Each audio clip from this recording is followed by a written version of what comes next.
Con el estreno de The Flash cada vez más cerca, por fin llega el final de la gran odisea que tuvo esta película para llegar a los cines, pues tras casi una década en desarrollo y superando una pandemia, cambios de director e incluso que su estrella se convirtiera en un villano de la vida real, es bastante increíble pensar que el día en que la utopía de su estreno está muy cerca de llegar. Hoy en Visco TV te cuento la historia de la tormentosa producción de The Flash. Somewhere in these eyes, I'm on your side. El inicio de esta historia se remonta al año 2014, más precisamente al 15 de octubre de ese año, cuando el para entonces director ejecutivo de Warner Brothers, Kevin Sugihara, anunció oficialmente el nacimiento del DCEU, diciendo que entre el año 2016 y 2020 se lanzarían 10 películas enfocadas en personajes de DC Comics. Dichas películas anunciadas fueron Batman v Superman, Dawn of Justice, Suicide Squad, Justice League Parte 1 y 2, Wonder Woman, Aquaman, The Flash, Cyborg, Shazam y Green Lantern. También se anunció que The Flash sería estrenada el 23 de marzo de 2018, que esta sería protagonizada por Ezra Miller, pero no todo terminó pasando de esta manera. Para 2015, Warner comenzó a buscar un director para la película, y los primeros considerados fueron Fear Lord y Christopher Miller, que por si no lo saben son los completos genios. Ellos han desarrollado ya sea dirigiendo, escribiendo o produciendo la película de Lego, Lluvia de hamburguesas, 21 Jump Street y las increíbles películas de Spider-Man Into the Spider-Verse, Across the Spider-Verse y Beyond the Spider-Verse que se estrenará pronto. ¿Se imaginan lo buena que hubiera sido esta película con el enorme talento creativo de estos tipos? Probablemente habríamos tenido una de las películas de superhéroes más graciosas de todos los tiempos. Sin embargo, y para nuestra desgracia, ellos decidieron no participar en el proyecto y prefirieron irse con Disney para desarrollar solo. Lo que claramente fue una mala decisión, pues ellos fueron apartados del proyecto por diferencias creativas. En 2015 parecía que la búsqueda había llegado a su fin cuando anunciaron que Seth Graham Smith dirigiría la película, en el que sinceramente parecía un movimiento arriesgado de Warner, pues él solo había escrito y The Flash sería su debut como director. Al final Seth dejaría el proyecto por diferencias creativas y se centraría en escribir el guión de Lego Batman. Aún con todo lo ocurrido y habiéndose quedado sin director, Warner anunció en 2016 que la fecha de estreno se adelantaría al 16 de marzo de 2018, lo que muestra la confianza que tenían en el proyecto, o quizás su total incompetencia. Luego de esto, Rick Famuyiwa tomaría la dirección de la película. Él ha dirigido y escrito varios capítulos del Mandaloriano, o The Mandalorian para los gringos, y fue quien casteó a Kiersey Clemons como Iris West, el interés romántico de Flash, y a Billy Crudup como Henry Allen, el padre de Barry Allen. Así que parecía que el proyecto por fin estaba tomando forma bajo su ala, aunque desgraciadamente para todos los involucrados también dejó el proyecto en octubre de 2016, alegando diferencias creativas con el estudio. Si bien es cierto que no duró mucho en el proyecto, contribuyó a su casting y estos actores elegidos por él incluso fueron tomados en cuenta por Zack Snyder para aparecer en su Justice League de 2017, para la cual ambos grabaron cameos como Iris y Henry. En el corte final solo aparece Henry, pues el material grabado de Iris fue cortado y no sería visto hasta el lanzamiento del Snyder Cut en 2021.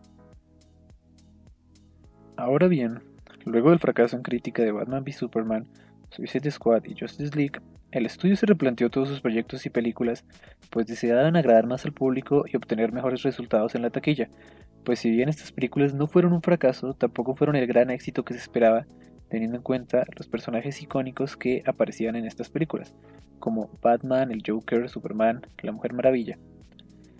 Batman y Superman solo logró 872 millones en la taquilla mundial, y se esperaba que al menos consiguiera 1000 millones para que esta fuera considerada un éxito, lo que supone números bastante decepcionantes y más si lo comparamos con la competencia, pues en ese mismo año Capitán América Civil War de Marvel Studios conseguía 1153 millones en taquilla. Y ambas películas tenían temática similar, pues mostraban el enfrentamiento de dos superhéroes icónicos de cada editorial. Pero el verdadero sastre para Warner vino con Justice League, pues luego de una inversión de 300 millones de dólares, solo logró recaudar 658 millones de dólares en taquilla, lo cual es un poco más del doble. Y son unos números más que decepcionantes para el primer gran crossover de la compañía en el que se jugaban a enganchar a la audiencia en esta nueva saga. Es debido a todo esto que se realizaron revisiones a los próximos estrenos de la compañía entre los que estaba The Flash. Y así fue como se contrató a Joby Harold, quien había escrito El Rey Arturo de Guy Ritchie, para que reescribiera el guión. Desde ese momento The Flash dejaría de tener fecha de estreno y se buscaría a un nuevo director para que se encargara del proyecto. Lo siguiente que se sabría de la película fue anunciado en la Comic Con de 2017, donde se diría que esta estaría basada en la historia de Flashpoint, algo que muchos fanáticos recibieron con intriga y emoción, pues esta historia es quizás la más importante y popular del personaje. Los siguientes en el pabellón de fusilamiento fueron John Francis Daley, Daley y Jonathan Goldstein, quienes fueron escogidos luego del buen recibimiento de su comedia Noche de Juegos. Pero una vez más, en 2019 estos dejarían el proyecto por diferencias creativas y, según lo escrito por The Hollywood Reporter, en esta ocasión no solo sería con el estudio, sino también con Ezra Miller, quien no estaba feliz con el tono que ellos proponían para la película, razón por la cual Ezra buscó a Grant Morrison, gran escritor de cómics muy importantes como Batman Arkham Asylum, para escribir su propia propuesta de guión que presentó al estudio y finalmente fue rechazada por Warner. En este mismo año se contrató a Christina Hodson, escritora de Birds of Prey, para que escribiera un nuevo guión para la película, y también se contrataría al que terminaría siendo el director definitivo de la película, Andy Muschietti, quien venía de dirigir It capítulo 1 y 2, pues Warner asignaría también al 1 de julio de 2022 como la nueva fecha de estreno de la película. Cuando parecía que por fin la película comenzaría a rodar, ocurrió lo que todos sabemos en 2020, y el COVID paralizó el mundo, y por supuesto esto incluye a la producción de The Flash, por lo que Warner anunció que la fecha de estreno ahora sería retrasada al 4 de noviembre de 2022. Es en abril de ese año cuando los problemas de conducta de Ezra Miller comienzan a salir a la luz, pues es viral un video de él ahorcando y tirando al suelo a una mujer en Islandia. Learn it? Did you want to fight? Is that the deal? Whoa, bro. You want to fight? Sorprendentemente, 2021 fue un año tranquilo para The Flash, pues no hubo grandes contratiempos y se avanzó en el rodaje de la película, llegando incluso a hacerse público el primer teaser trailer de la película en el DC Fandom, evento de la empresa.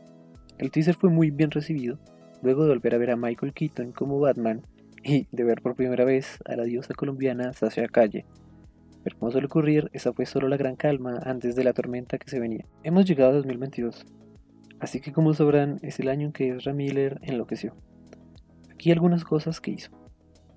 El 28 de marzo, Miller fue arrestado y acusado de alteración del orden público y acoso, luego de 2 incidentes separados que tuvieron lugar en un bar de karaoke en Hawái. Según el Departamento de Policía de Hawái, Miller comenzó a gritar obscenidades y en un momento agarró el micrófono de una mujer de 23 años y cantaba karaoke, y luego se abalanzó sobre un hombre de 32 que jugaba a los dardos. El dueño del bar le pidió a Miller que se calmara varias veces. Un mes después, Miller no refutó el cargo de alteración del orden público y fue sentenciado con una multa de $500. El juez desestimó 2 cargos adicionales contra Miller con perjuicio, incluida una denuncia separada relacionada con el tráfico. El 29 de marzo, 2 residentes de Hilo solicitaron una orden de restricción temporal contra Miller. Un documento judicial obtenido por People afirma que Miller los acosó y amenazó a los 2. Se alegó que Miller irrumpió en el dormitorio de los peticionarios y los amenazó. También dice que a la presunta víctima masculina le dijo: "Te enterraré a ti y a tu puta esposa". También se hicieron reclamos de que Miller robó algunas de sus pertenencias personales, pero 2 semanas después un juez desestimó el caso a pedido de la pareja. El 19 de abril, Miller fue arrestado y acusado de agresión en segundo grado luego de un incidente en Pauja.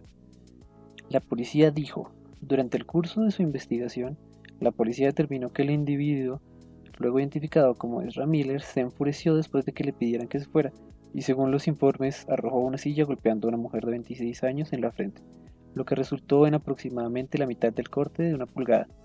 Se lee en el comunicado de prensa de la policía.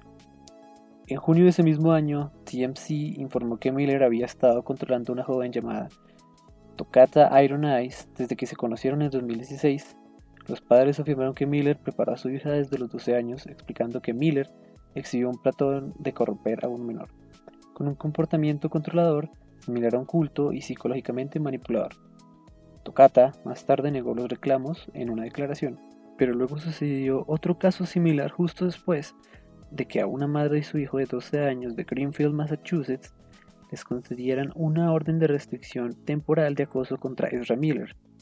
Además de todo esto, Ezra Miller también fue acusado de robar una casa en Vermont y también surgieron preocupaciones sobre una familia de 4 personas que se hospedaba con Ezra en su granja en Vermont. El 15 de agosto, Ezra Miller compartió una disculpa por su comportamiento reciente a través de redes sociales. Ezra en el comunicado dijo: "Después de haber pasado recientemente por un momento de intensa crisis, ahora entiendo que estoy sufriendo problemas de salud mental complejos y he comenzado un tratamiento continuo. Quiero disculparme con todos por haber alarmado y molestado con mi comportamiento pasado. Me comprometo a hacer el trabajo necesario para volver a una etapa saludable, segura y productiva en mi vida". Todo esto llevó a Warner a plantearse varias opciones sobre el estreno de The Flash. En primer lugar, pensaron en no estrenar nunca la película. En segundo lugar, pensaron en estrenarla a través de su plataforma HBO Max. Por último, que es la que llevaron a cabo al final, es hacer públicas las disculpas de Ezra y estrenar la película sin que él participe de las entrevistas o de los eventos publicitarios, para de esta manera mitigar el impacto negativo que pueda traer su imagen. La última polémica en la que se vio envuelta The Flash tiene que ver con la reestructuración de DC y la contratación de James Gunn, pues se anunció que esta película no estaría ligada al nuevo DCU y a las películas de este, por lo que se cortarían algunos cameos como el que grabó Henry Cavill. Y ahora pues, al fin, luego de casi 10 años, 4 directores y un largo historial criminal, la película se estrenará. Esa fue la historia de la difícil producción de The Flash. Espero les haya gustado mucho, gracias por ver. Si desean pueden dejar un like, suscribirse al canal, pues pronto habrá nuevos videos reseñando películas y hablando de lo que ocurre detrás de cámaras en Hollywood. Bye.